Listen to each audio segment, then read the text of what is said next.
Hello po ulit. So ngayon, Bible naman po tayo. So Bibles naman ang ating usapan.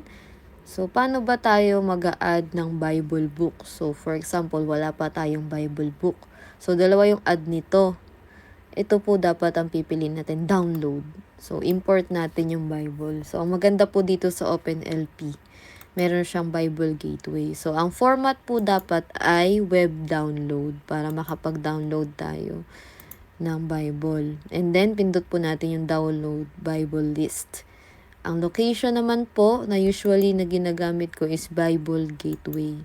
So, ito po, nakakonect po ito sa web, yung website po na Bible Gateway. So, kunyari po, mag-a-add po tayo ng ESV, kunyari, English Standard Version. So, add po natin yung Bible, and then next. And then, mahalaga po ito para sa kanila yung copyright. So, usually, ang ginagawa ko po nito, kinakopy ko lang po yan, and then sinesearch ko yung version info. Para malaman po natin kung sino po yung nagawa sa kanya. So, usually po, kumukuha ko dito sa Bible Gateway version information. So, ang publisher po niya is Crossway. So, copy lang po natin to.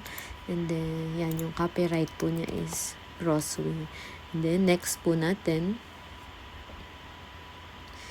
And then, yung language po niya is, syempre, English. And then, okay. Okay, finish.